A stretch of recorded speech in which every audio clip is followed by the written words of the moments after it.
حبیب خدا ختم الانبیاء بلند پر صلوات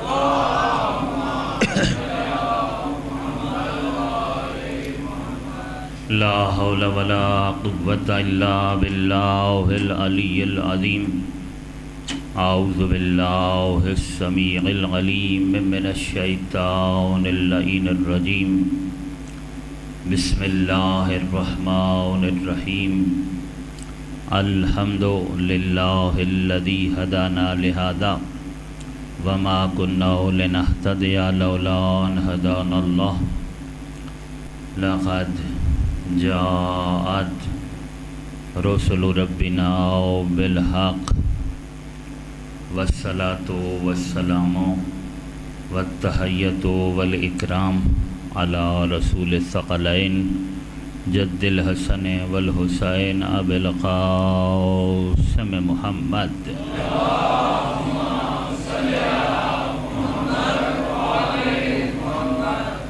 وعلى آلہ الأطیبین الأطہرین الأشرفین الأفضلین ورحمۃ اللہ علی محبہم اجمعین ولعنۃ الدائمۃ علی اعدائہم واعداء اللہ من یوم ظلمہم الی الآن ومن الآن الی قیام یوم الدین اما بعد فقد قال اللہ تبارک و تعالی فی کتابہ المحکم وقولہ الاحسن بسم اللہ الرحمن الرحیم من عمل صالحا من ذکر او انثی وهو مؤمن فلنحیینہ حیاۃ طیبۃ ولنجزینہم اجرہم بأحسن ما كانوا یعملون صلوات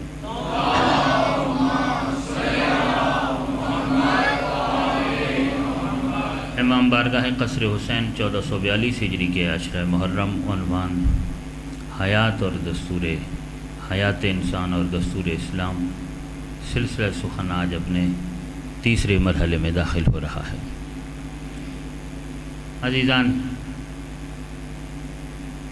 گزشتہ مجالس میں ہم یہ طے کر چکے کہ انسان ہے تو اس کے لیے دستور لازم اور ضروری ہے۔ یہ طے ہو گیا کہ دستور ضروری ہے، اور یہ بھی طے ہو گیا کہ جب دستور ضروری ہے تو دستور بنانے کا حق کسے ہے؟ جو انسان کا خالق ہے، جس نے زندگی دی ہے، جس نے حیات دی ہے، کیونکہ ہم نے خود، ہماری جو حیات ہے اس کے خالق ہم خود نہیں ہیں، تو جس نے حیات دی ہے وہی دستور حیات بھی دے گا۔ تو قانون بنانے کا حق اور دستور بنانے کا حق پروردگار کو ہے۔ تو جب آئین اس کا ہوگا تو آئین پہنچانے والے اور آئین بتانے والے بھی اس کی طرف سے ہوں گے۔ ٹھیک ہے، یہ بالکل خلاف منطق بات ہوگی کہ آئین تو اللہ بنائے، دستور تو اللہ بنائے، اور اس آئین کی امپلیمنٹیشن کے لیے ہم خود افراد کو چنیں، ہم خود ایسے افراد کا انتخاب کر لیں اور ہم کہیں کہ آپ، اور پھر عجیب بات یہ ہے کہ لوگوں نے نہ صرف یہ کہ اللہ کے آئین کو نافذ کرنے والے افراد کا انتخاب خود کیا ہے، بلکہ انہیں آئین میں ترمیم کا حق بھی دیا ہے۔ اور آپ جا کر تاریخ اٹھا کر دیکھیے کہ لوگ اس حکومت کو اپنے ہاتھ میں لیتے رہے اور اس کرسی حکومت پر بیٹھتے رہے کہ جو حکومت رسول اللہ نے قائم کی تھی، اور جس آئین میں رسول اللہ نے بھی اپنی مرضی سے کبھی کوئی ترمیم نہیں کی، بعد میں آنے والے حکمران اس میں ترمیم کرتے رہے۔ جب آئین خدا کا ہے اور آئین میں ترمیم کا حق خود رسول اعظم کو بھی نہیں ہے، تو پھر بندوں کے چنے ہوئے کو کیا حق ہے کہ وہ اس میں کچھ ترمیم کرے؟ لوگوں کے چنے ہوئے کو تو بدرجہ اولا نہیں۔ مثلا میں آپ کی خدمت میں عرض کروں کہ بہت ہی سادہ سی مثال دے کر آگے بڑھ جاؤں۔ نمبر ایک، آئین اللہ کا ہے، دستور خدا کا ہے، دستور خدا بناتا ہے۔ دستور انبیاء بھی نہیں بناتے، نبی بھی نہیں بناتے، رسول نہیں بناتے، ائمہ معصومین بھی نہیں بناتے، دستور خدا بناتا ہے۔ اور اللہ کے دستور کا نام دین ہے۔ اللہ کے دستور کا نام کیا ہے؟ دین ہے۔ ہم میں سے کسی کو بھی، ہم میں سے مراد یہ کہ ہم تو ہیں ہی امتی، انبیاء، رسول اور معصوم ہستیوں میں سے بھی کسی کو بھی دین بنانے کا اختیار نہیں ہے۔ دین کون بنائے گا؟ اللہ بنائے گا۔ دین اللہ کا ہے، دین بنانے کا اختیار صرف خدا کے پاس ہے۔ کیا حلال ہے، کیا حرام ہے، کیا واجب ہے، کیا مستحب ہے، یہ صرف خدا بتائے گا۔ یہ نبی بھی اپنی مرضی سے نہیں بتا سکتا، یعنی نبی اپنی مرضی سے کسی چیز کو حلال اور حرام نہیں کر سکتا۔ اللہ جس چیز کو حلال اور حرام کرتا ہے، نبی ہمیں بتاتا ہے کہ اللہ نے اس چیز کو حلال قرار دیا ہے، اس چیز کو حرام قرار دیا ہے، یہ واجب ہے، یہ مستحب ہے۔ انبیاء کا کام ہے بتانا، نہ کہ دین بنانا۔ دین بنانا نبیوں کا کام نہیں ہے، دین بنانا خدا کا کام ہے۔ ہمارا تو ہے ہی یہ عقیدہ، ہمارا تو یہ واضح عقیدہ ہے کہ دین خدا بناتا ہے، بندوں کو دین بنانے کا اختیار نہیں ہے۔ البتہ جو لوگ دوسرے افراد کو دین میں ترمیم کا اختیار دیتے ہیں، ان کے لیے میں ایک حوالہ دے کر آگے بڑھ جاؤں۔ کتاب کا نام ہے سیرت النبی اور لکھنے والے ہیں علامہ شبلی نعمانی۔ کوئی غیر معروف شخصیت نہیں ہے علامہ شبلی نعمانی۔ علامہ شبلی نعمانی کا علمی دنیا میں ایک بڑا نام ہے اور ان کی ایک بڑی شناخت ہے اور بڑی پہچان ہے۔ علامہ شبلی نعمانی نے بہت ساری کتابیں لکھی ہیں اور انہوں نے ان کی ایک کتاب معرکۃ الآراء کتاب ہے علامہ شبلی نعمانی کی سیرت النبی۔ علامہ شبلی نعمانی نے کتاب سیرت النبی جو کتاب ہے ان کی، اس میں پیغمبر گرامی کی سوانح حیات کو قلم بند کیا ہے۔ ان کی سنت، ان کی سیرت، ان کے طریقے، ان کی اقوال، ان کی تاریخ زندگی علامہ شبلی نعمانی نے سیرت النبی میں لکھی ہے۔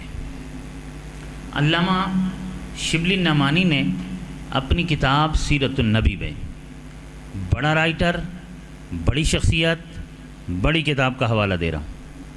علامہ شبلی نعمانی نے کتاب سیرت النبی میں لکھا ہے کہ جب اللہ کے رسول اس دنیا سے جانے لگے تو انہوں نے جو وصیتیں کی اہل بیت کو، ازواج کو، اور انہوں نے اس اپنی ظاہری زندگی کے آخری لمحات میں اپنی ازواج سے مخاطب ہو کر کہا، خصوصاً اپنی ازواج میں سے بی بی ام سلمہ سے مخاطب ہو کر انہوں نے کہا کہ میں اس دنیا سے جا رہا ہوں اور جو اللہ کا دین ہے میری وصیت اسی دین کے بارے میں ہے۔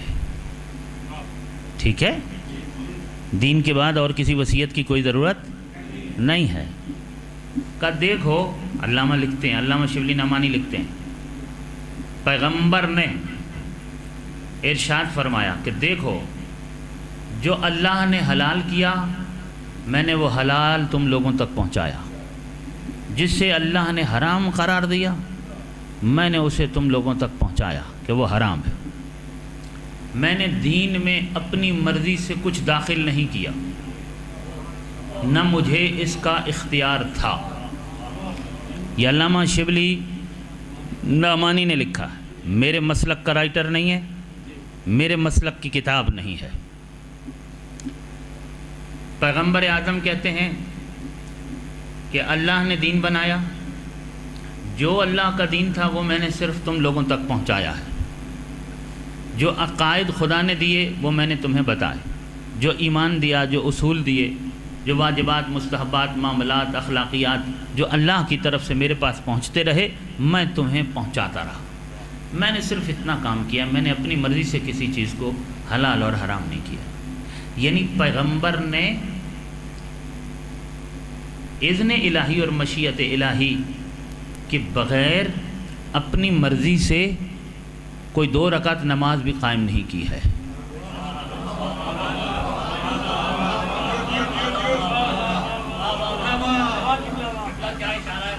اور مجھے یہ بتائیے کہ جو اختیارات پیغمبر کو نہیں تھے وہ اختیارات بعد میں لوگوں نے اپنے ہاتھ میں کیسے لیے؟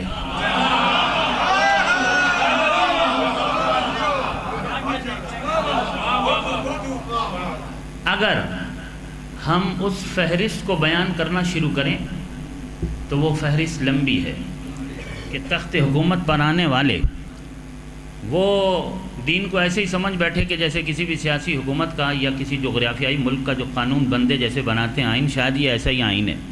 انہیں یہ نہیں شاید اندازہ ہوا کہ یہ دین خدا ہے. ہاں، اس میں ترمیم کرنے کا ہمیں حق نہیں ہے. اور وہ یہ بھی بھول گئے تھے کہ ہمارا تقرر بھی پیغمبر نے نہیں کیا تھا. یہ بھی انہیں یاد نہیں تھا کہ ہم تو آئے بھی غیر آئینی راستے سے ہیں. ہم آئینی راستے سے یہاں نہیں آئے ہیں. آئینی راستے سے اس مسلک پر فائز ہونے والوں کو بھی یہ اختیار نہیں تھا کہ وہ اپنی مرضی سے دین خدا میں ترمیم کریں. مگر جو غیر آئینی راستوں سے آئے، جن کا تعلق تقرر ہی نہ خدا کی طرف سے نہ تھا، نہ مصطفیٰ کی طرف سے تھا، نہ دین کی طرف سے تھا، انہوں نے کہاں کہاں ترمیم کی دین میں. اس کے لیے آپ طبقات ابن سعد کا مطالعہ فرمائیے، تاریخ ابن حشام کا مطالعہ فرمائیے، تاریخ الخلفاء علامہ جلال الدین سیوطی کی اسے اٹھائیے اور دیکھیے کہ کس کس حاکم نے کہاں کہاں کس کس چیز کو دین میں ڈالا اور کس کس چیز کو دین سے نکالا. ترمیم سے آپ کو حتیٰ کہ صریحاً اس حد تک ترمیم کی دین میں کہ جن چیزوں کے احکامات واضح طور پر قرآن میں موجود تھے انہیں بھی دین سے نکالا گیا. ٹھیک ہے، مثلاً عقد موقت، اس کا ذکر سورہ نساء میں موجود ہے، آج بھی موجود ہے، مگر بعد کے حکمرانوں نے اسے حرام کر دیا. ٹھیک ہے، اسی طریقے سے خمس کا واضح طور پر حکم قرآن مجید میں آج بھی موجود ہے، لیکن بعد کے حکمرانوں نے خمس کو دین ہی سے نکال دیا، یعنی اسے حق ساداتی نہ سمجھا.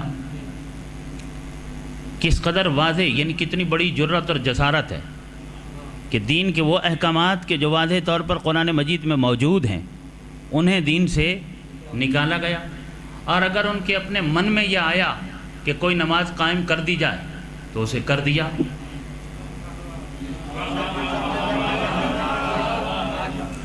اور جس نماز کے لیے پیغمبر نے کہا کہ یہ نماز با جماعت نہیں ہو سکتی، اس کی جماعت کھڑی کر دی. تو دین ہے خدا کا. خدا کے دین میں دستور کا اختیار، ترمیم کا اختیار کسی کو بھی نہیں ہے. جو آئین بناتا ہے نا، یہ تو ایک عام سی بات ہے کہ جو آئین بناتا ہے آئین میں ترمیم کا حق اسی کو ہوتا ہے. ٹھیک ہے، چونکہ دین خدا کا ہے تو دین خدا میں اگر کہیں بھی کوئی ترمیم کرنی ہوگی تو اس کا اختیار صرف خدا کے پاس ہے. کسی زمانے میں جا کر بعد میں کسی امت کے لیے دین کی کسی چیز کو کم یا زیادہ اگر کرنا ہے تو یہ حق صرف اللہ کا ہے. لوگوں کو یہ اختیار نہیں ہے، افراد کو یہ اختیار نہیں ہے کہ وہ اپنی مرضی سے کوئی چیز دین میں ڈالیں یا اپنی مرضی سے کوئی چیز دین سے نکالیں. اور لوگ دین اپنی مرضی کا لیتے ہیں اور سنت بھی اپنی مرضی کی لیتے ہیں. میں تو عرض کرتا چلا آ رہا ہوں کہ 1% ایک طبقہ ہے، اللہ جانے کیوں بے چین ہے کہ پاکستان میں ایسا کوئی قانون بن جائے کہ ہم مختلف بہانوں سے جلدی جلدی آل محمد کے محبوں کو سزائیں دلوا سکیں. ان کے خلاف FIR کٹتی رہیں اور ہم ان کو پابند سلاسل کرواتے رہیں، ان کو سزائیں دلواتے رہیں.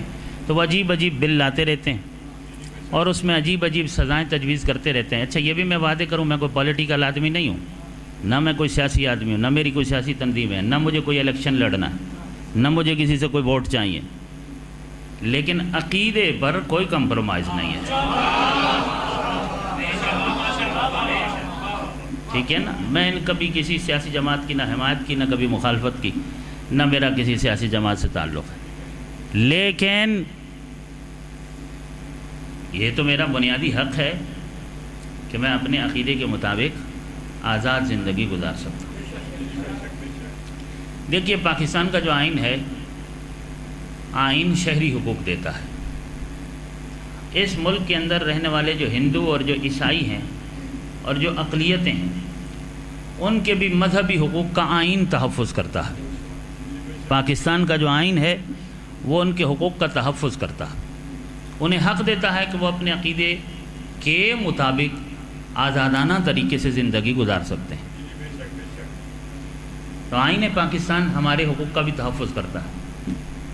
ہم پاکستان کے شہری ہیں اور ہر شہری کو اپنے عقیدے کے مطابق آزادی ہے، یہ پاکستان کا آئین کہتا ہے۔ اب یہ چاہتے ہیں کہ قانون بل بنوائے جائیں، قانون بنوائے جائیں، اور جب قانون بنے گا تو یہ ہمیں سزا کیسے دلوائیں گے؟ ایسے دلوائیں گے کہ مثلا فلاں چیز جناب چونکہ قانون بن گئی ہے، آپ نے قانون توڑا ہے، ٹھیک ہے نا، مثلا کسی بھی بات کے لیے آپ نے یہ بات کہی جبکہ یہ بات کہنے کی قانون اجازت نہیں دیتا، تو چونکہ قانون توڑا ہے اب قانون میں یہ سزا ہے، لہذا یہ سزا آپ کو ملے گی۔ تو میں ان لوگوں سے یہ کہتا ہوں کہ تم تو ہمیں سزائیں دلوانے کے لیے قانون پاس کروانے کے محتاج ہو، ٹھیک ہے نا، کہ قانون بنیں گے تو ہمیں سزائیں دلواؤ گے، کیونکہ ہم قانون توڑیں گے تو سزا دلواؤ گے نا، مگر تم جو 1400 سال سے قانون توڑتے آ رہے ہو،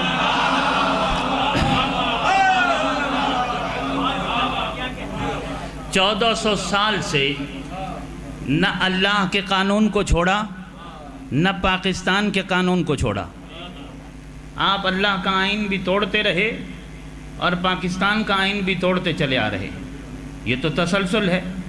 اور پیغمبر کی آنکھ بند ہونے کے بعد اگر آئین الہی اور دستور دین کو توڑنے کی ریت نہ پڑتی تو شاید آئین شکنی کے لیے لوگ اتنے جرأت مند نہ ہوتے کہ جتنے آج ہیں۔ پیغمبر کی آنکھ بند ہوتے ہی سارے ضابطے اور سارے قاعدے، سارے دستور اور سارے آئین آپ بھول گئے کہ جس پیغمبر نے دین دیا ہے اس دین کے سسٹم کے اندر موجود ہے کہ مناب اگر یہاں سے جائے گا تو اس کی جگہ بنانے والا نائب کس راستے سے آئے گا۔ عجیب بات ہے کہ ایک چھوٹا سا ملک بھی اپنے آئین میں وہ طریقہ کار لکھتا ہے کہ صدر وزیر اعظم اگر اپنی سیٹ چھوڑتے ہیں تو ان کی جگہ کوئی لینے والا کیسے لے گا، اس کا آئینی طریقہ ہوتا۔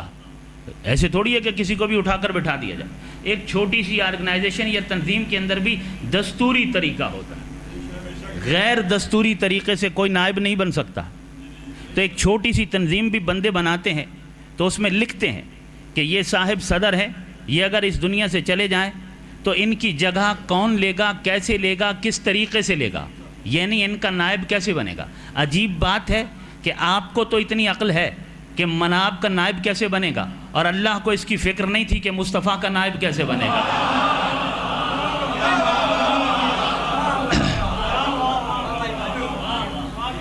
یعنی اللہ اتنا لاپرواہ ہو گیا اس مسئلے میں کہ اس نے اتنا بڑا کام آپ پر چھوڑ دیا۔ عجیب بات ہے کہ دانت صاف کرنے کا کام آپ پر نہیں چھوڑا، وہ آپ کو بتایا ہے کہ دانت کیسے صاف کرنے ہیں، اور بیت الخلاء جانے کا طریقہ آپ پر نہیں چھوڑا، وہ آپ کو بتایا ہے کہ بیت الخلاء میں جانا کیسے اور بیٹھنا کیسے اور آنا کیسے ہے، اور یہ کام آپ پر چھوڑ دیا ہے کہ مصطفیٰ کا نائب بنانا کیسے ہے۔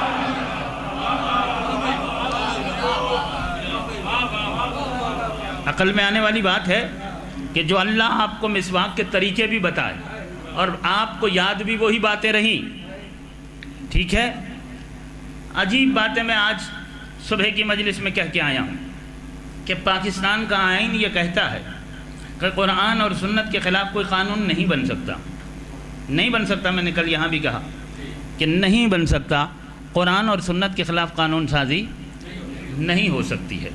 تو جب کوئی بل لائے تو انہیں پہلے قرآن تو پڑھنا چاہیے، ٹھیک ہے، اور انہیں سنت کا بھی مطالعہ کر لینا چاہیے، اور اگر وہ صریحاً قرآن اور سنت کے خلاف کوئی قانون بنوانا چاہتے ہیں تو اس ملک کے اندر شیعہ اور سنی سب الحمدللہ قرآن اور سنت پر عمل کرنے والے ہیں، اور سب کے سب حسینی ہیں۔ جو بات شیعوں اور سنیوں کو قابل قبول نہیں اس ملک کی غالب اکثریت جو مسلمانوں کی ہے، چاہے وہ شیعہ ہوں یا سنی ہوں، سب حسینی ہیں۔ جو بات انہیں قابل قبول نہیں ہے، آپ اسے قانون بنوانا چاہتے ہیں، اور وہ قانون بھی قرآن اور سنت کے خلاف ہو، تو پھر سب مسلمانوں پر لازم ہے کہ ان لوگوں کا مذہب ڈھونڈیں کہ ان کا تعلق کس عقیدے سے ہے۔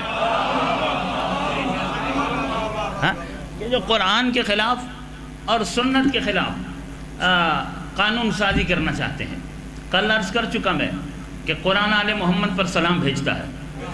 انہیں قرآن میں سب کچھ نظر آتا ہے، لیکن آل محمد کی عظمت نظر نہیں آتی ہے، اہل بیت کی فضیلت نظر نہیں آتی ہے۔ اس کے بعد سنت، تو جب ہم ان سے پوچھیں کہ سنت کیا ہے تو کہا جائے گا کہ جناب علی پیغمبر گرامی نبی مکرم اپنی زندگی میں کوئی ایک عمل ایک بار بھی انجام دے دیں تو وہ امت کے لیے زندگی بھر کے واسطے سنت ہے۔ ٹھیک ہے، ایک بار انجام دے دیں یا ایک بار کہہ دیں، یا ایک سنت تقریری بھی ہوتی ہے کہ ان کے سامنے کوئی عمل ہو جائے اور وہ منع نہ فرمائیں، تو یہ بھی سنت ہو گیا۔ تو آپ اس حد تک سنت کو فالو کرتے ہیں، میں بھی کرتا ہوں آپ کے ساتھ۔ بات درست ہے کہ اگر پیغمبر کے سامنے کوئی کام ہو اور پیغمبر منع نہ کریں تو وہ بھی پیغمبر کی سنت سمجھی جائے گی اور اس پر عمل کیا جائے گا۔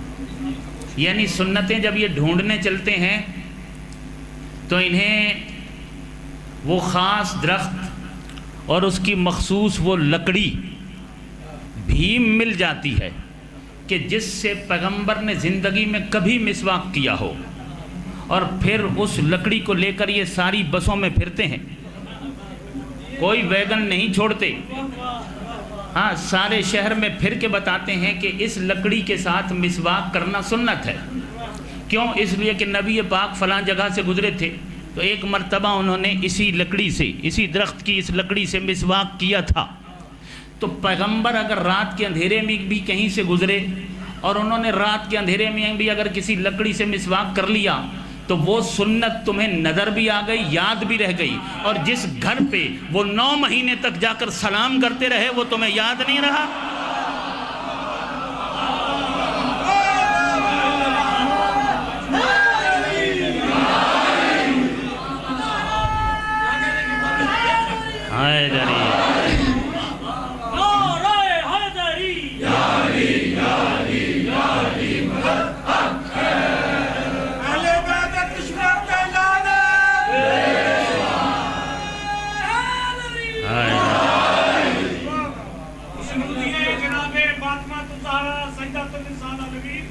بلند سے بلند تر صلوات۔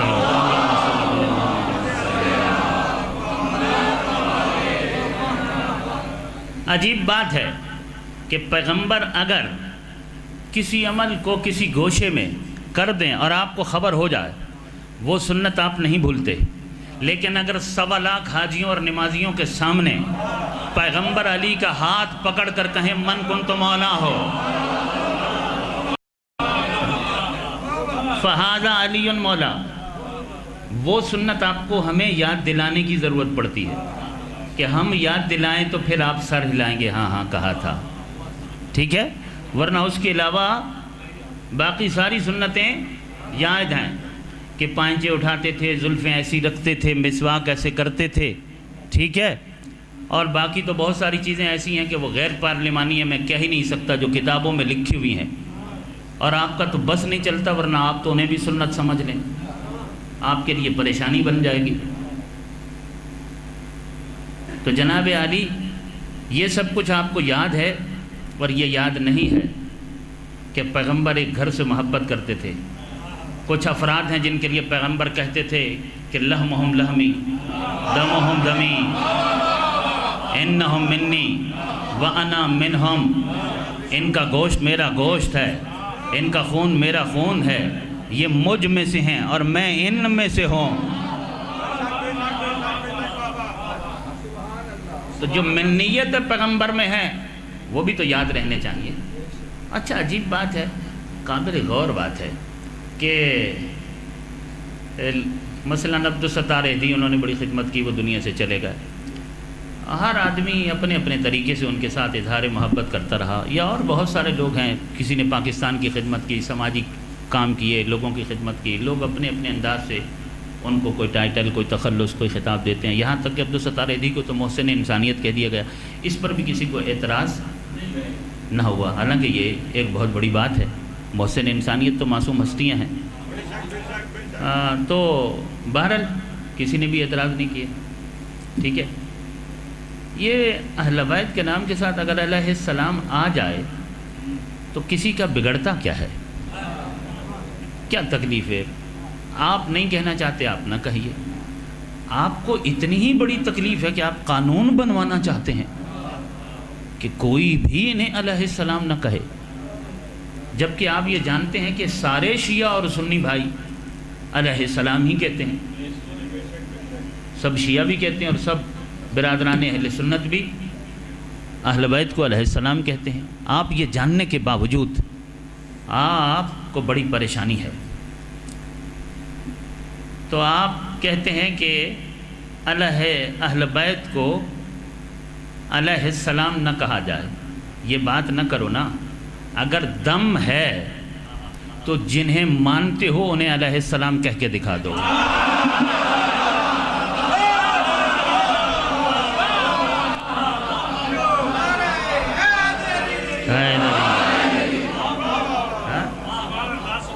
اگر دم خم ہے تو ہمت کرو اور آگے بڑھو اور کہہ کے دکھاؤ، پھر میں دیکھوں گا کہ تمہارا اسلام کہاں رہتا ہے، تمہارا دین کہاں رہتا ہے۔ یہ آئین شکنی کی ابتدا کہاں سے ہوئی ہے؟ انسان جب تک دستور کا پابند رہے انسان رہتا ہے، انسانی زندگی، حیات انسان دستور اسلام کی پابند رہے تو وہ انسان کی زندگی کہلائے گی۔ قانون، آئین، دستور حیوانوں کے لیے نہیں ہوتا۔ جو اصولوں کی، ضابطوں کی، قاعدوں کی، دستور کی پابندی نہیں کیا کرتے وہ جنگل کے جانور ہوا کرتے ہیں، وہ درندے اور حیوان ہوا کرتے ہیں، ان کے پاس کوئی نظم، کوئی ضبط، کوئی قاعدہ، کوئی اصول نہیں ہوتا، مگر جو انسان ہوتا ہے وہ اپنی زندگی میں دستور کا پابند ہوتا ہے، اور خداوند عالم نے انسان کی تخلیق سے بھی پہلے اس کے لیے دستور کو تیار کیا ہے، یعنی دین۔ پہلے انسان پیدا ہوا ہے یا اللہ نے پہلے انسان کے لیے دین بنایا ہے؟ اتنا یاد رکھیے گا کہ دین کی اتنی زیادہ اہمیت ہے کہ انسان کو پیدا کرنے سے پہلے انسان کے لیے اللہ نے دین بنایا ہے، دین پہلے بنایا ہے پھر انسان کو پیدا کیا۔ اسی لیے تو اللہ نے سب سے پہلا انسان جو پیدا کیا وہ دین سیکھنے والا نہیں تھا، دین سکھانے والا تھا۔ توجہ فرما رہے ہیں؟ حضرت آدم علیہ السلام دین سیکھنے تو نہیں آئے تھے نا، دین سکھانے آئے تھے۔ تو یعنی کیا مطلب؟ یعنی اللہ نے انسان کی تخلیق سے بھی پہلے انسان کے لیے پہلے آئین کو، دین کو، دستور کو تیار کیا۔ اسی لیے دین سیکھنے والوں سے پہلے دین سکھانے والے کو زمین پر بھیجا، متعلم سے پہلے معلم کو زمین پر بھیجا، تاکہ پہلا انسان جب اس زمین پر قدم رکھے تو اسے اپنی زندگی کی پہلی سانس میں ہی دین کا دستور ملے، اور اس کی زندگی کی سانسیں دستور الہی کی پابند ہو جائیں۔ یہ اہتمام کیوں کیا؟ اس لیے کہ اللہ اس بات کو پسند نہیں کرتا کہ کسی انسان کی زندگی کی ایک سانس بھی دستور اسلام سے انحراف کرے۔ حیات انسان کی ایک سانس، ایک لمحے کے لیے بھی دستور الہی سے، دستور اسلام سے ہٹ جائے انسانی زندگی، خدا کو یہ پسند نہیں ہے۔ اس لیے پروردگار عالم نے سب سے پہلے انسان کو نبی بنا کر بھیجا، اپنا خلیفہ بنا کر بھیجا، معصوم بنا کر بھیجا، ہادی بنا کر بھیجا، رہبر بنا کر بھیجا، یعنی حضرت آدم علیہ السلام۔ وَإِذْ قَالَ رَبُّكَ لِلْمَلَائِكَةِ إِنِّي جَاعِلٌ فِي الْأَرْضِ خَلِيفَةً قَالُوا أَتَجْعَلُ فِيهَا مَن يُفْسِدُ فِيهَا وَيَسْفِكُ الدِّمَاءَ وَنَحْنُ نُسَبِّحُ بِحَمْدِكَ وَنُقَدِّسُ لَكَ۔ نبیوں کے نائب اپنی مرضی سے بنانے والوں، مجھے اتنا تو بتاؤ کہ 1.25 لاکھ نبیوں میں سے کس نبی کے نائب کو امت نے اپنی مرضی سے بنایا ہے؟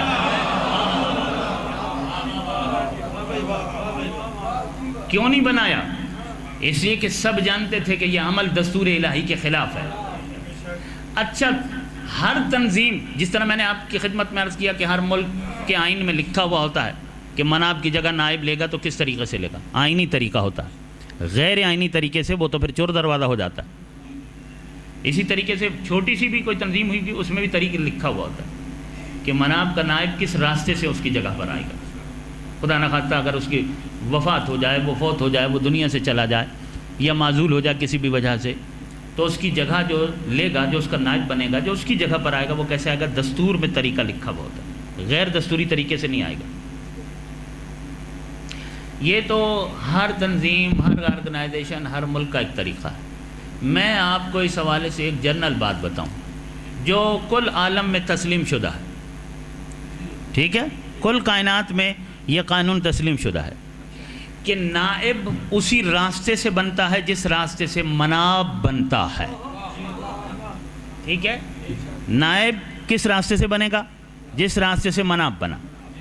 مناب اس منصب پر جس قانون کے تحت، جس راستے سے، جس طریقے سے، جس اصول سے آیا ہے، نائب بھی اسی اصول سے آئے گا، ٹھیک ہے؟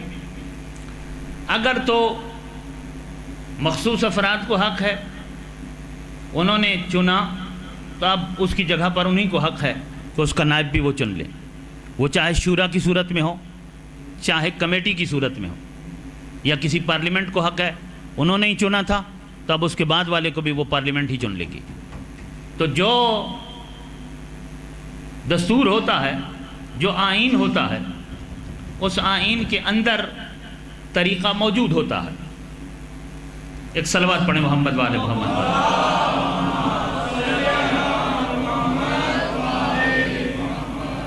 یہ طے بات ہو گئی نا کہ نائب اسی راستے سے آتا ہے جس راستے سے مناب آتا ہے۔ اب بہت آسان ہو گیا کام۔ مجھے یہ بتائیے کہ پیغمبر جس مسند پر تھے وہ اس مسند پر کس راستے سے آئے؟ پیغمبر کا تقرر کیسے ہوا؟ پیغمبر جو بھی تھے، جس بھی مسند پر تھے، وہ اس مسند پر انہیں عوام نے بٹھایا تھا، لوگوں نے بٹھایا تھا، کمیٹی نے بٹھایا تھا، کسی شورا نے بٹھایا تھا، کس نے بٹھایا؟ اللہ نے۔ تو اگر نبی اللہ بناتا ہے تو نبی کا نائب بھی اللہ ہی بنائے گا۔ جب نبی خدا بناتا ہے تو جو نبی کا نائب ہوگا اسے بھی خدا ہی بنائے گا۔ اب اگر لوگ اپنی مرضی سے بنائیں تو انہوں نے دستور الہی کو توڑا ہے۔ کیا کیا؟ آئین الہی کو توڑا۔ انسانی زندگی اس وقت صحیح انسانی ٹریک سے ہٹ گئی، شاہراہ انسانیت سے ہٹ گئی اور ہٹ جاتی ہے کہ جب وہ اللہ کے چنو ہوں کو چھوڑ کر اپنی مرضی سے اپنے رہبر چننا شروع کر دیتے ہیں۔ ایک تو الہی دستور اور الہی آئین کو توڑا، دوسرا آپ نے چنا ہے اپنے میں سے اپنے جیسا۔ اچھا، یہ بھی بات آپ کی سمجھ میں آ گئی ہوگی کہ لوگوں نے یہ عقیدہ کہاں سے نکالا کہ رسول ہم جیسے تھے؟ اس لیے کہ ان کی ایک مجبوری ہو گئی یہ کہنا کہ رسول ہم جیسے تھے، کہ وہ کچھ افراد کو چن بیٹھے تھے، جنہیں چنا تھا وہ رسول جیسے تھے نہیں، مجبوراً عقیدہ یہ بنا لیا کہ رسول بھی ہم ہی جیسے تھے، یعنی نائب کو رسول جیسا ہونا چاہیے۔ تو جن کی تاریخ میں نائب ایسے نہیں تھے، لہذا انہوں نے کہا کہ پھر رسول بھی ہم ہی جیسے تھے۔ یہ مجبوری میں عقیدہ نکل آیا، ورنہ رسول ہم جیسا نہیں ہے۔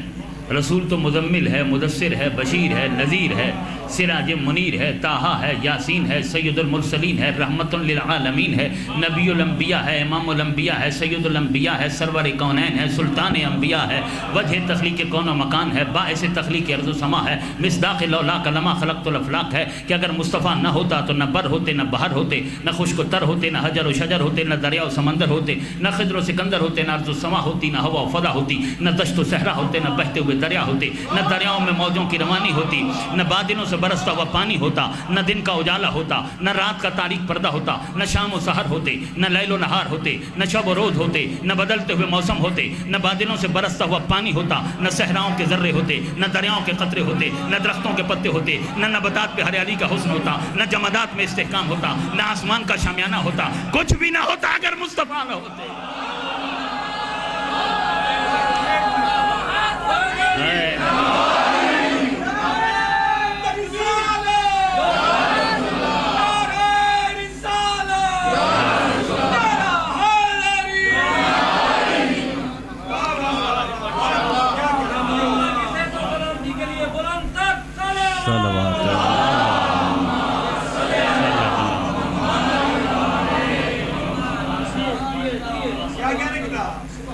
سلامت رہیے۔ آج 3 محرم ہے اور ہم 3 محرم کو عموماً حضرت حر کا ذکر کرتے ہیں۔ عزادارو،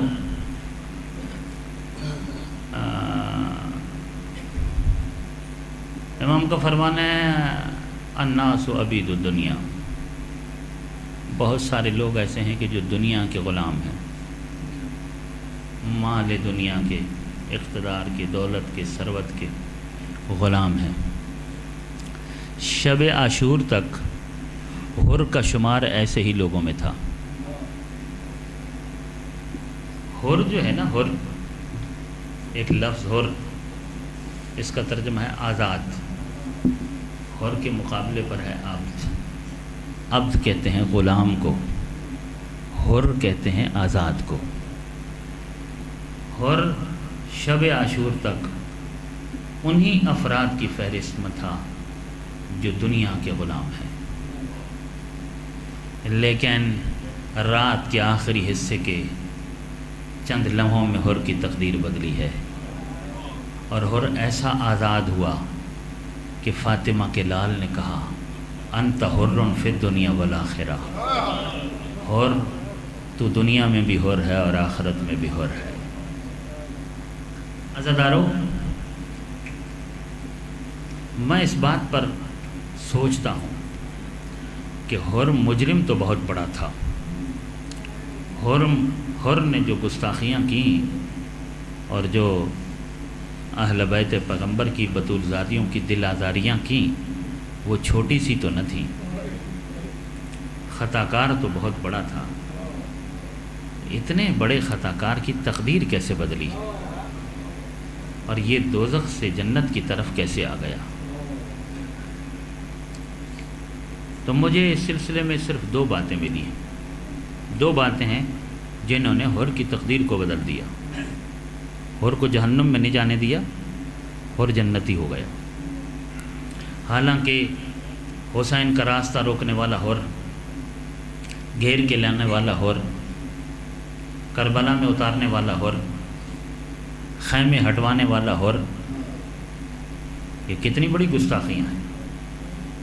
مگر 2 باتیں، جب حر نے مولا حسین کا راستہ روکا نا، جب مولا مکے سے عراق کی طرف آ رہے تھے اور یزید نے ابن زیاد کو خط لکھا کہ حسین عراق کی طرف آ رہے ہیں، تو فوجی دستہ بھیج کے حسین کو گرفتار کروا، تو اس نے 1000 سپاہی، ابن زیاد نے 1000 سپاہیوں کا ایک دستہ حر کی سالاری میں بھیجا۔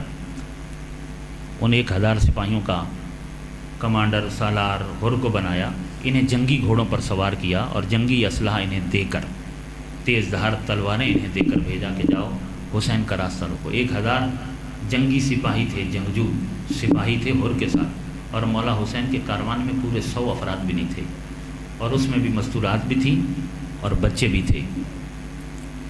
ایک مقام پر اس نے مولا حسین کا راستہ روکا اور دونوں لشکر آمنے سامنے آ گئے، اور اس نے اپنے گھوڑے کو امام کے گھوڑے کے سامنے آ کر کھڑا کر دیا، اور اس کے گھوڑے کی گردن امام کے گھوڑے کی گردن کے بالکل ساتھ آ کر لگ گئی، اور راستہ روکنے کے بعد اس نے اپنا ہاتھ بڑھایا، اور ہاتھ بڑھا کر امام کے گھوڑے، امام کے اسب با وفا، امام کے ذوالجناح کی جو لگام تھی اس پہ ہاتھ ڈالا۔ یہ کوئی معمولی بات نہیں ہوتی کہ کسی صاحب عزت کی سواری کو روک لیا جائے۔ کسی عزت دار انسان کا راستہ روکا جائے، اس کی سواری روکی جائے، اس کی سواری میں ہاتھ ڈالا جائے، اس پر بڑا کچھ تو خون ہو جاتا ہے، جنگیں ہو جاتی ہیں۔ ایک عام صاحب عزت برداشت نہیں کرتا، تو جس کے گھر سے ساری کائنات کو عزت کی خیرات مل رہی ہو، اس حسین کی سواری کو حر نے روکا اور اس کا ہاتھ پہنچ گیا، مولا حسین کے گھوڑے کی لگام تک حر کا ہاتھ پہنچا۔ تو مولا حسین کی زبان سے نکلا کہ حر تیری یہ جرت، حر تیری ماں تیرے ماتم میں بیٹھے۔ جیسے ہی کہا نا کہ حر تیری ماں تیرے ماتم میں بیٹھے، حر نے سر کو جھکا لیا اور حر کہتا ہے اگر کوئی اور ایسی بات کہتا تو میں اسے اسی طرح کے الفاظ میں جواب دیتا، لیکن آپ کو نہیں دے سکتا، اس لیے کہ میں جانتا ہوں کہ آپ کی ماں کون ہے۔ میں جانتا ہوں کہ آپ کی ماں فاطمہ زہرا ہے، آپ کی ماں دختر رسول ہے، آپ کی ماں شہزادی کونین ہے۔ چونکہ شہنشاہ وفا مولا عباس غازی کو اس پورے کاروان کی حفاظت کے لیے اور نگرانی کے لیے پیچھے والے گھوڑے پہ رکھا تھا، یعنی ان کا گھوڑا پورے کاروان میں پیچھے تھا۔ جیسے ہی حر نے کہا نا کہ میں جانتا ہوں کہ آپ کی ماں کون ہے، اس کی زبان پر لفظ ماں آیا۔ یہ ماں حر کی زبان سے ماں نکلا، یہ عباس کے کانوں سے ٹکرایا۔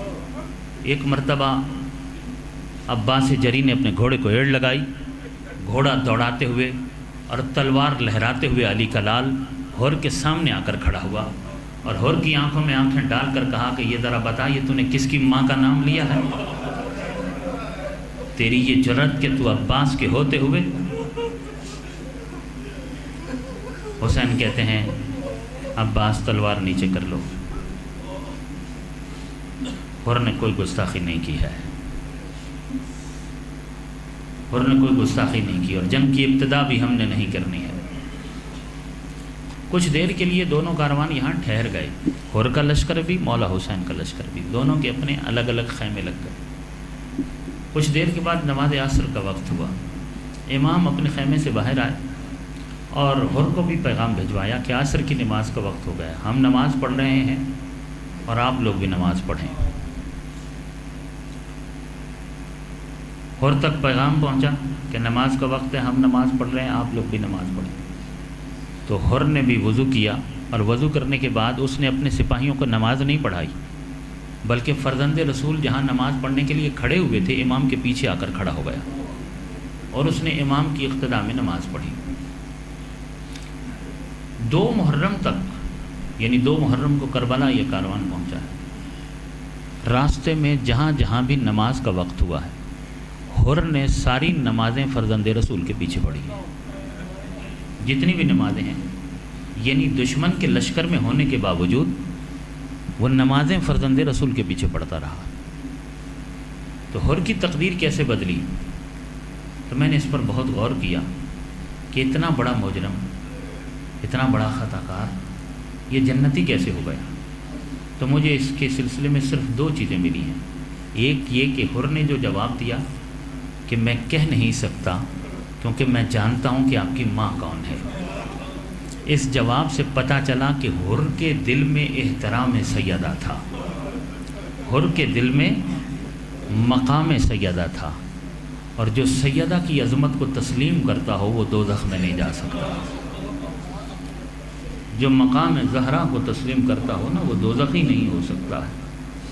اور دوسری چیز جس نے اس کی تقدیر بدلی ہے وہ نمازیں ہیں کہ جو کربلا تک حسین کے پیچھے پڑتا رہا، ان نمازوں نے اسے بدلا ہے۔ حر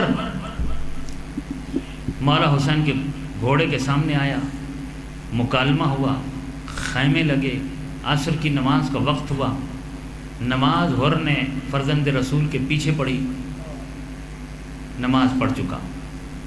اتنا بھی عرض کرتا چلوں کہ حر جب مولا سے گفتگو کر رہا تھا نا، مولا کا راستہ روکنے کے بعد، تو اسے بولنے میں دشواری ہو رہی تھی، بولتے وقت اس کی زبان اس کا ساتھ نہیں دے رہی تھی۔ اس کے پیچھے گھوڑے تھے، 1000 سپاہی گھوڑوں پر سوار تھے، یہ دوڑتے ہوئے آئے اور امام نے جب اس سے پوچھا کہ چاہتا کیا ہے، تو کہتا ہے کہ مجھے بھیجا گیا ہے آپ کو گرفتار کرنے کے لیے۔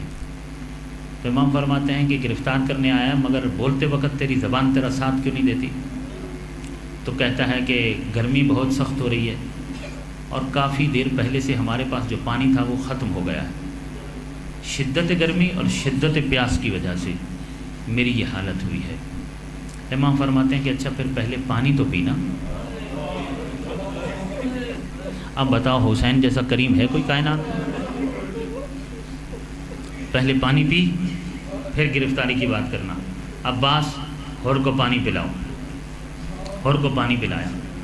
پھر مولا حسین کہتے ہیں کہ اکیلے ہور کو نہیں، ہور کے ساتھ یہ جو 1000 سپاہی ہیں نا، یہ بھی پیاسے ہیں، انہیں بھی پانی پلاؤ۔ عباس اور علی اکبر نے ان سپاہیوں کو بھی پانی پلایا۔ اس کے بعد آئے مولا ہم نے سب کو پانی پلا دیا، کہا پانی ہے یہ ختم ہو گیا؟ کہا پانی ہے۔ کہا اگر پانی ہے تو پھر ان 1000 سپاہیوں کے جو 1000 گھوڑے ہیں نا، یہ بھی پیاسے ہیں، انہیں بھی پانی پلاؤ، انہیں بھی پانی پلاؤ۔ تو یہ پانی 1000 گھوڑوں کو بھی پلایا گیا۔ حسین تو کسی جانور کو بھی پیاسا نہیں دیکھ سکتا، حسین تو کسی جانور کی بھی پیاس کو برداشت نہیں کر سکتا ہے۔ 1000 سپاہیوں کے گھوڑوں کو بھی پانی پلا دیا۔ پھر آئے مولا ہم نے گھوڑوں کو بھی پانی پلا دیا۔ کہا ٹھیک ہے پانی ہے یہ ختم ہو گیا؟ پانی ابھی بھی ہے۔ کہا پانی ہے تو یہ جو گھوڑے ہیں یہ ریگستان کی ریت ہے، گرم ریت پر ان کے سم تپ رہے ہیں، یہ پانی ان گھوڑوں کے سموں پہ ڈالو۔ حسین کس قدر نرم دل ہیں، حسین کسی جانور کو بھی تکلیف میں نہیں دیکھ سکتے۔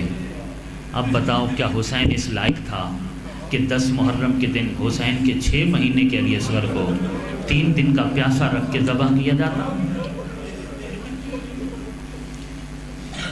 عزادارو، 2 محرم کو جب سواریاں کربلا پہنچیں، بطول زادیوں کے خیمے لگے اور ہر کو بھی خط مل چکا تھا کہ اس سے آگے حسین کو بڑھنے نہیں دینا ہے۔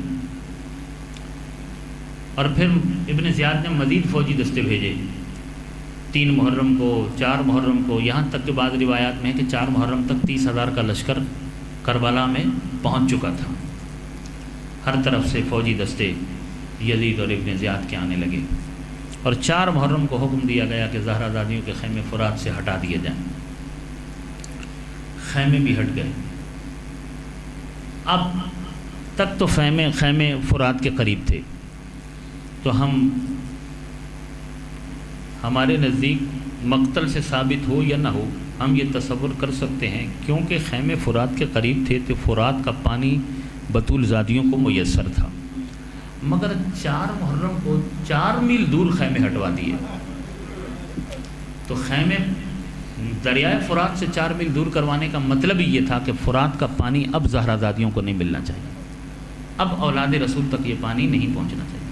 تو یہ 7 محرم تک میں یہ سمجھتا ہوں کہ فرات کا جو پانی سادات کے پاس تھا وہ 7 محرم تک چلا۔ 7 محرم کو وہ پانی بھی ختم ہو گیا۔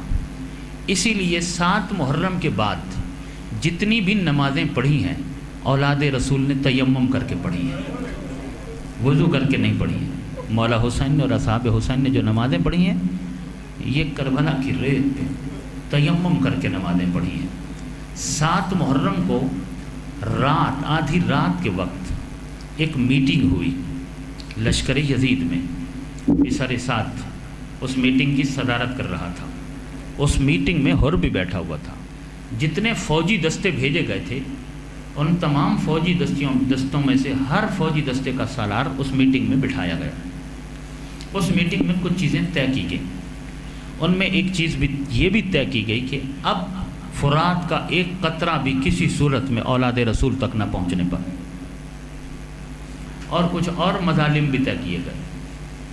تاریخ کہتی ہے ہر اس میٹنگ میں موجود تھا اور کم از کم ہر نے کوئی اعتراض بھی نہیں کیا کسی بات پر، ان کی ہاں میں ہاں ملاتا رہا۔ شب عاشور آ گئی۔ شب عاشور آدھی رات کا وقت ہے۔ اب ہر کی بے چینی بڑھ گئی، ہر کا کرب بڑھ گیا۔ یہ بھی آپ کے ذہن میں رہے کہ ہر کوفے کے بڑے بہادروں میں سے ہے، کوفے کے عالی ترین اور بہادر ترین خاندان سے اس کا تعلق ہے، اور کوفے کے بہادروں میں اس کا شمار ہوتا ہے اور بہت بڑا جنگجو انسان ہے حر۔ لشکر یزید میں ابن زیاد کا لشکر جو بھیجے ہوئے ہیں اس میں حر کا ایک بے تکلف دوست بھی تھا۔ اس نے حر کی اس حالت کو دیکھا تو اس نے کہا کہ حر اگر کوئی مجھ سے یہ پوچھتا کہ کوفے میں سب سے بڑا بہادر کون ہے تو میں تیرا نام لیتا ہوں، مگر آج میں تیری یہ عجیب کیفیت دیکھ رہا ہوں۔ حر کہتا ہے میں تجھے کیا بتاؤں کہ میں خود کو جنت اور جہنم کے بیچ میں دیکھ رہا ہوں۔ حر جاتا ہے عمر ابن سعد کے پاس، سعد کے بیٹے کے پاس، بسر سعد کے پاس، اور جا کر کہتا ہے کہ دیکھو یہ جنگ ٹل نہیں سکتی، یہ جنگ کسی طرح رک نہیں سکتی ہے۔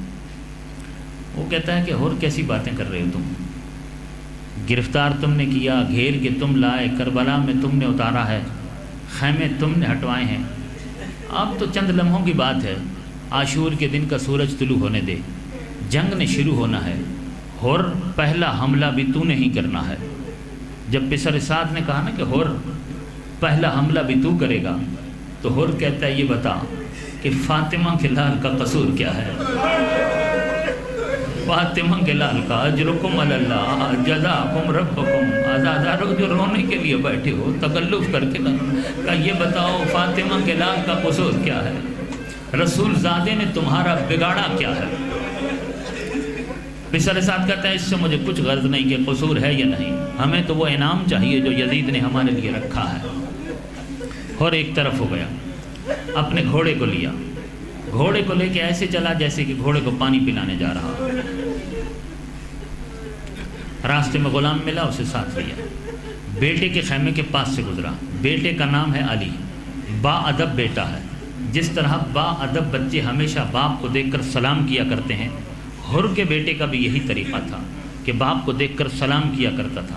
مگر یہ پہلا موقع ہے کہ شب عاشور اور رات کا آخری پہر ہے، جب حر بیٹے کے خیمے کے سامنے پہنچتا ہے تو خیمے کے دروازے پر حر کا بیٹا علی موجود ہے۔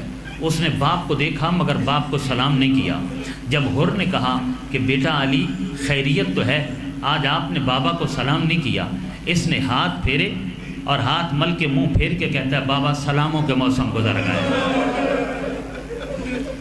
کہتا سلاموں کے موسم گزر گئے۔ عزیزانو، حر کے بیٹے کی یہ گفتگو بتا رہی ہے کہ حر کے بیٹے کے دل میں بھی رسول زادیوں کا، اولاد رسول کا احترام اور مقام موجود تھا، اور ہو سکتا ہے کہ حر کا بیٹا حر کو ان کے لیے مشورے بھی دیتا رہا ہو، اسی لیے اس نے اس انداز کی گفتگو کی۔ کیا میں نے نہیں کہا تھا کہ راستہ نہیں روکو؟ کیا میں نے نہیں کہا تھا کہ گھیر کے نہیں لاؤ؟ کیا میں نے نہیں کہا تھا کہ کربلا میں نہیں اتارو؟ اتنی باتیں غصے کے عالم میں حر کا بیٹا کہنے کے بعد کہتا ہے جسے گھیر کے لایا ہے، جسے تو نے کربلا میں اتارا ہے نا، اب وہ کل مجھے بچتا ہوا نظر نہیں آتا ہے۔ اجرکم علی اللہ جزاکم ربکم۔ اس کے بعد کیا کیا؟ حر کے بیٹے نے حر کا ہاتھ پکڑا، حر کو لیا، اور اولاد رسول کے بطول زادیوں کے اور حسین کے بچوں کے جہاں خیمے لگے ہوئے تھے، ان خیموں کی جو بیک سائڈ تھی، پچھلی سائڈ، وہاں سے آیا، اور خیمے کی ایک قنات کے ساتھ حر کا بیٹا بیٹھتا ہے، اور اپنے باپ سے بھی کہتے ہیں کہ یہاں بیٹھیں، اور یہ جو خیمے کی قنات ہے اس کے ساتھ آپ اپنا کان لگاؤ۔ حر نے کان لگایا، جیسے ہی کان لگایا تو اب حر کیا آوازیں سنتا ہے؟ کسی خیمے سے آواز آتی ہے ہائے پانی، کہیں سے آواز آتی ہے ہائے پیاس، العطش۔ حر کا جگر پھٹنے لگا۔ حر اپنے بیٹے سے کہتا ہے دیکھ میں پہلے ہی مر چکا ہوں، مجھے اور نہ مار، جلدی کرو میرے ساتھ چلو اور مجھے میرے مولا کی خدمت میں لے کر چلو۔ کسی نے کہا کہ حر ادھر سے سب کچھ چھوڑ کے ادھر جا رہا ہے، اور تو ان کا بھی کوئی چھوٹا موٹا مجرم نہیں ہے، ان کا بھی بہت بڑا مجرم ہے، اگر تجھے حسین نے معافی نہ دی اور قبول نہ کیا تو ادھر سے بھی ٹھکرا دیا جائے گا اور ادھر سے بھی دھتکار دیا جائے گا۔ حر کہتا ہے ایسا نہیں ہو سکتا، حسین بہت کریم ہے، حسین مجھے ضرور معاف کر دے گا۔ اسے فاطمہ کے لال کی کریمی پر یقین تھا۔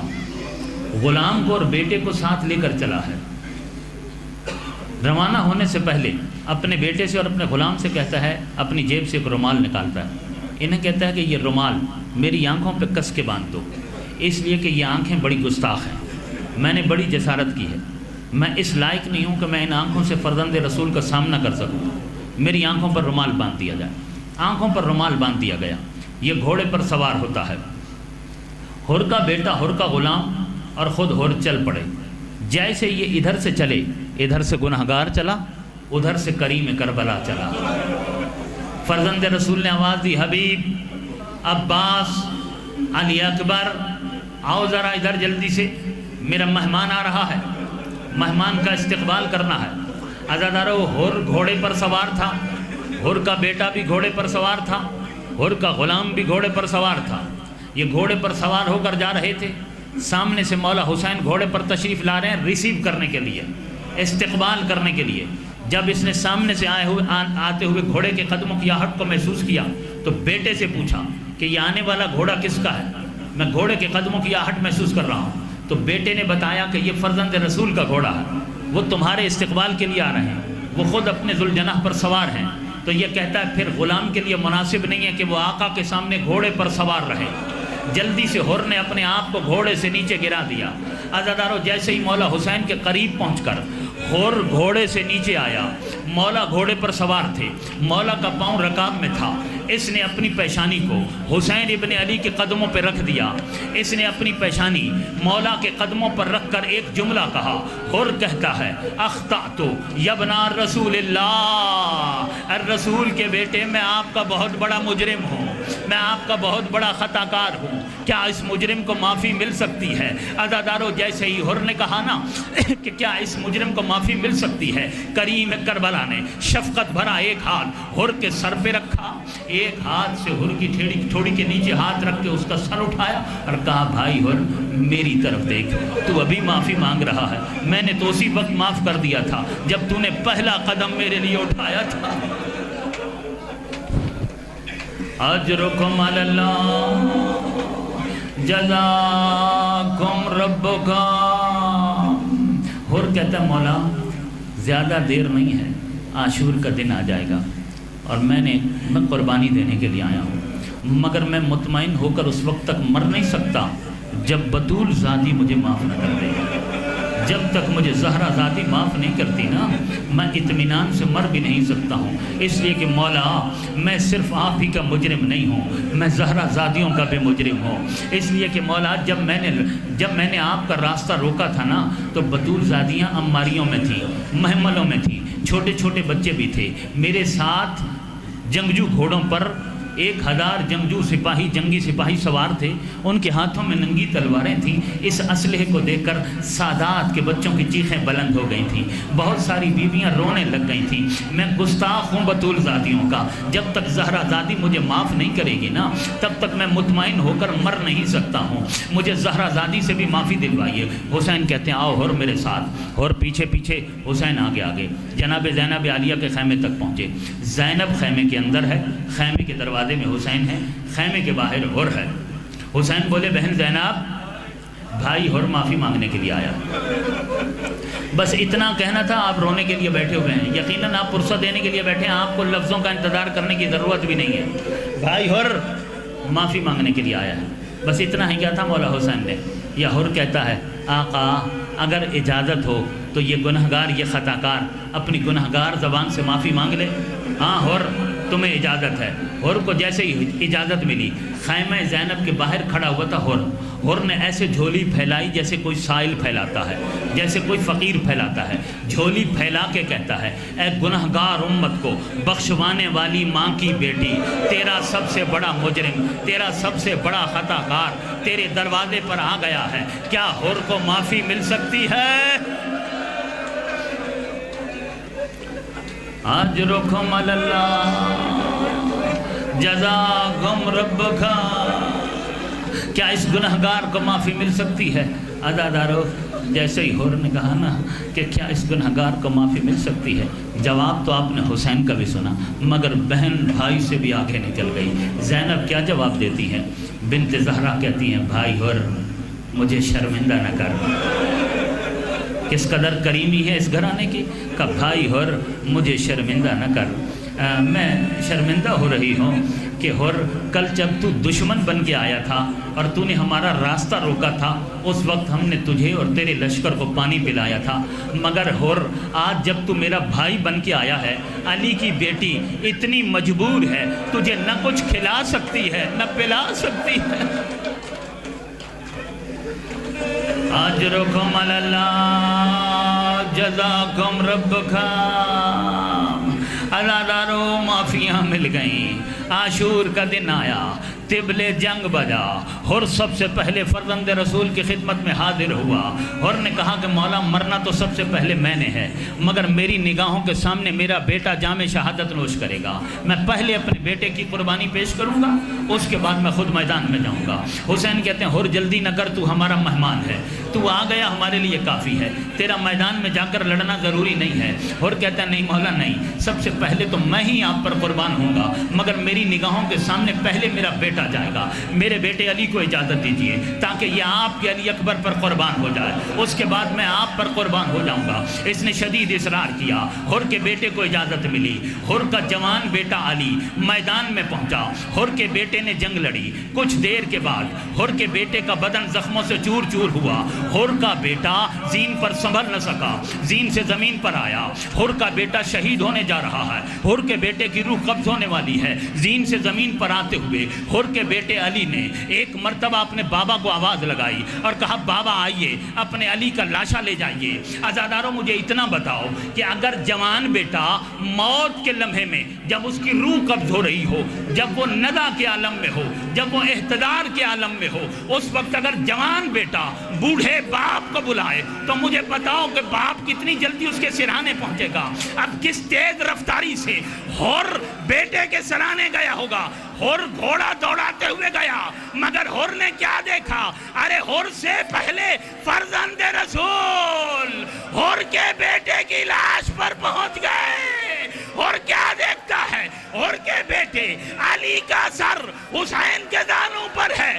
عزادارو ہر نے چاہا کہ وہ اپنے بیٹے کا لاشا اٹھائے، ایک مرتبہ کریم کربلا نے ہر کا ہاتھ پکڑا، ہر کو پیچھے کیا، کہا ہر تجھے معلوم نہیں ہے، ارے جوان بیٹے کی میت بوڑھا باپ نہیں اٹھایا کرتا۔ میں کہوں گا مولا ابھی تو آپ نے ہر کو ہٹا دیا، تھوڑی دیر کے بعد جب علی اکبر زین سے زمین پر آئے گا، کون کہے گا جوان بیٹے کا لاشا بوڑھا باپ نہیں اٹھایا؟